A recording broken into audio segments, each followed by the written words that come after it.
Welcome back to Good Enough Backyard Beekeeping.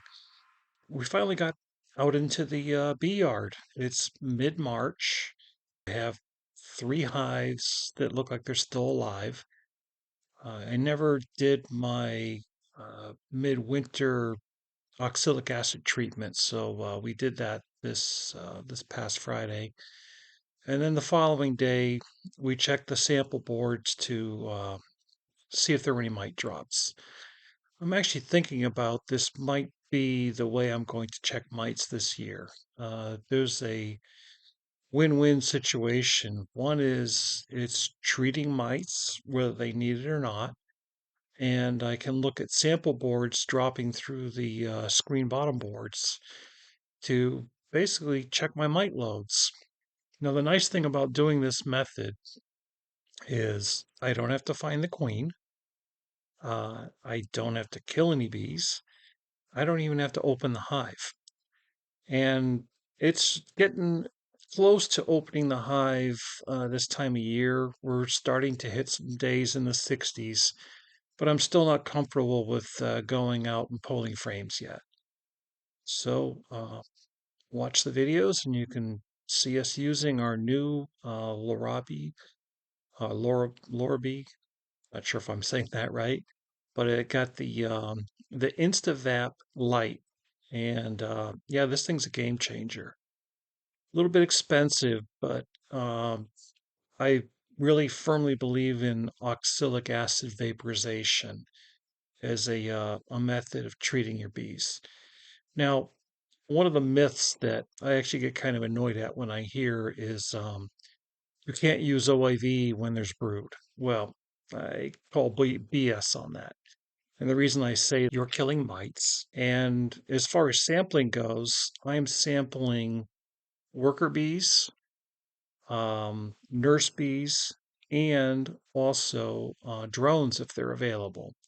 So the only thing that I'm not doing is getting under the cappings as far as treating. I've found though that killing the mites that are on the bees is definitely in your favor. Doing nothing is not good. And also, some of the current treatments out there that people are using, not sure they're doing their job. And I really don't like the idea of leaving a treatment on for 30 or 40 days. And also, I believe there's information that says some of these treatments leave residue chemicals in your hive, or at least in the wax. Oxalic acid is organic, and I won't talk about it so much in this video, but the other treatment I do is formic acid. That's a little harsher, that gets under the cappings, and that's my end of the season cleanup that I do.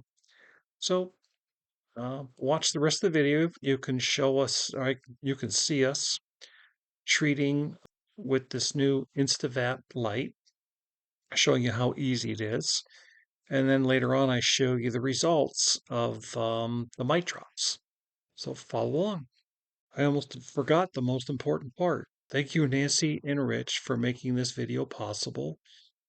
I'm still having difficulties getting around in my bee yard by myself, and Nancy and Rich have been great at coming and helping me periodically to go do some work in the bee yard for me. So thanks again, Nancy and Rich. Okay. That's going to come out kind of hard.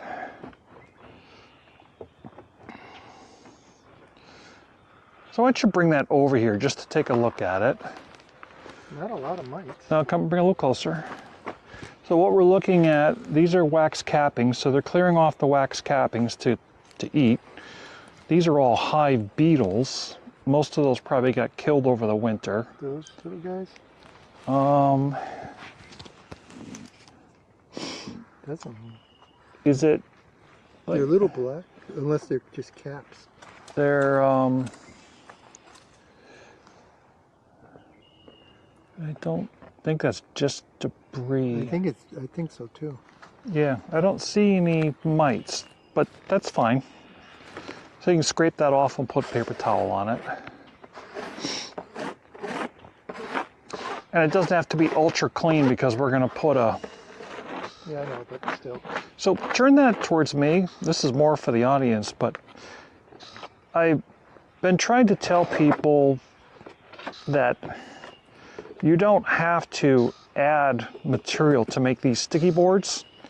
Right now there's a residue of wax on here. It's very sticky, and I find that the paper towels, whatever falls on the paper towels just pretty much stays there. So I don't make sticky boards by adding, you know, cooking oil or anything like that. So yeah, you can just slide that right in there. The hard part is doing that without it getting all bundled, but you're doing the right thing. Is right in this corner over here. Awesome. Oh, you don't have to worry about Yeah, but I'm just flipping it saying you over. can see that it's sticky. Yeah. And that's just getting us ready to, How quickly will the acid take effect? pretty much immediately.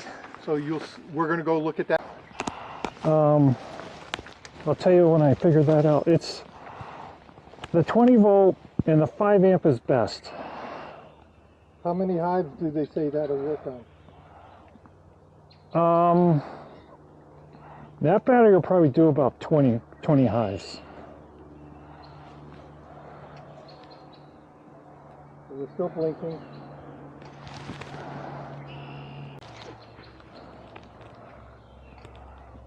All right, good. So when it stops blinking, And will it go off or stay on? stay steady. Is it steady right now? No, it's still blinking. Okay. It's still warming up. This is one of the things I've heard from people is it takes a while for it to warm up.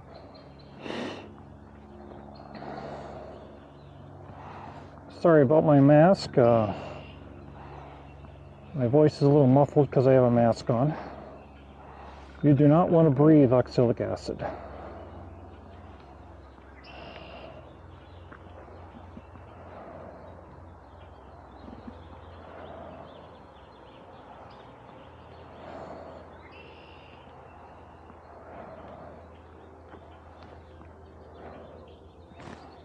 It's still blinking?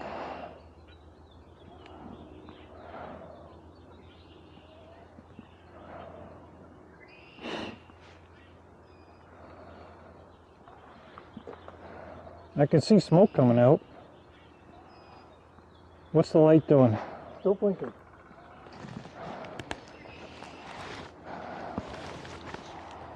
Okay, hold on. All right, dump it in. Push the plunger down. Give it another push just for good measures. Well, you can see the vapor coming out already. If you want to step out, that's probably good for your lungs to get away from that. Coming this way. It's coming right at us. Move away.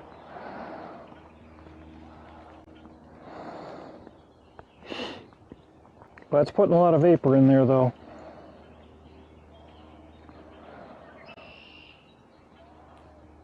Can you see the light? It's flashing. It is flashing? It is flashing. I think it, well, there's still, It's pushing up. yeah, I would let it go. Now it's steady. That's when it's done. You can see that there's very little vapor coming out of it. All right, you can pop the battery off. Make sure you stay on that handle. Just put the battery on over here, I guess.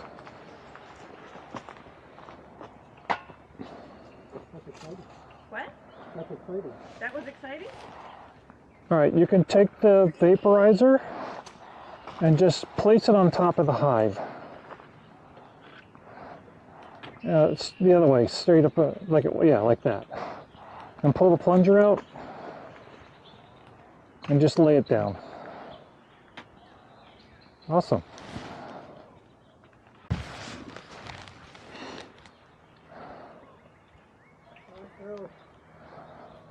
Spa day. What? Spa day. Spa day.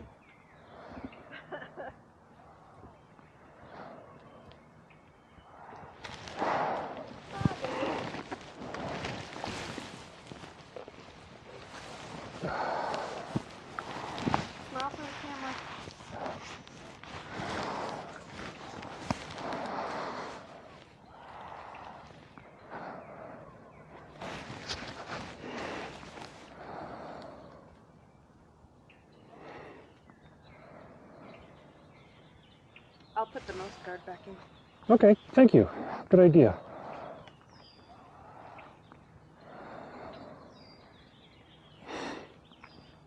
We're just waiting for the light to stop blinking.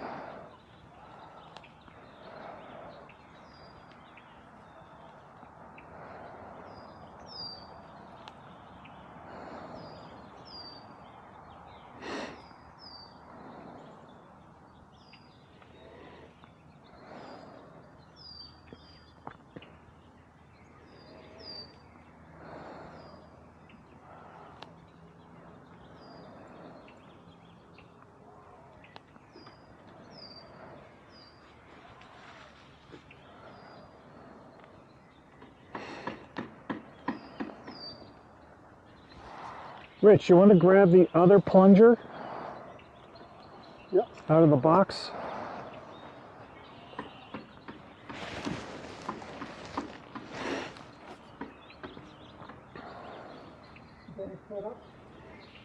Yeah. And that way you don't have to take the battery off. You can just go right over to the other hive. Right. See, Nancy? Same. Oh, Nancy, What? look at the smoker. the vaporizer. What about it? You can see it vaporizing?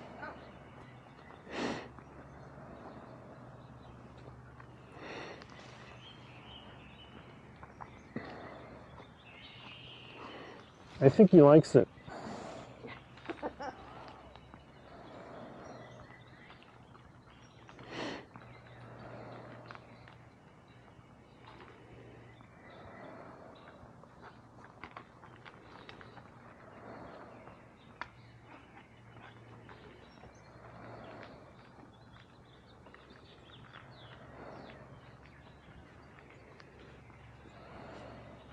Okay. So you could take the plunger out and just put it on top of the hive.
Did I put the mouse guard in the other one?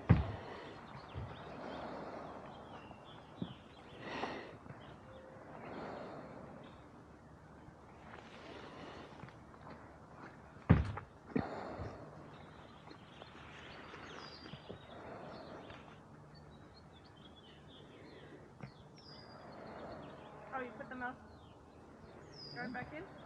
Yep.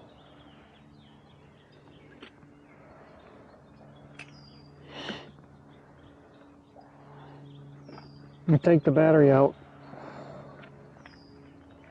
That makes fast work of... Nice, isn't it?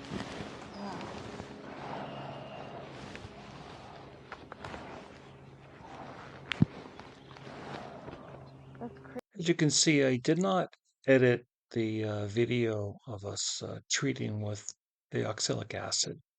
I want to show you in real time. You'll notice that there was a little bit of time involved for the vaporizer to heat up. And you saw at the end there, when we went from the second to the third hive, we used the additional plunger that I had purchased so that we could speed that up. So as you can see, if you had multiple hives to do, you could use two plungers. While one was vaporizing, you could be charging the other plunger, and you could move pretty quickly going from hive to hive, doing it that way. And that way you don't have to disconnect the battery. You could, keep it hot. So the next couple slides, I'm going to show you the results of the sample boards. There's really not much to show. I think we might have seen one mite on the drop, and I mean it's good results. There's no mite drops, and that's probably because of the Form Pro that I did at the end of the year. I was very late though. I did it in October. I think I'm not going to do it that late again. I lost quite a few hives waiting that long.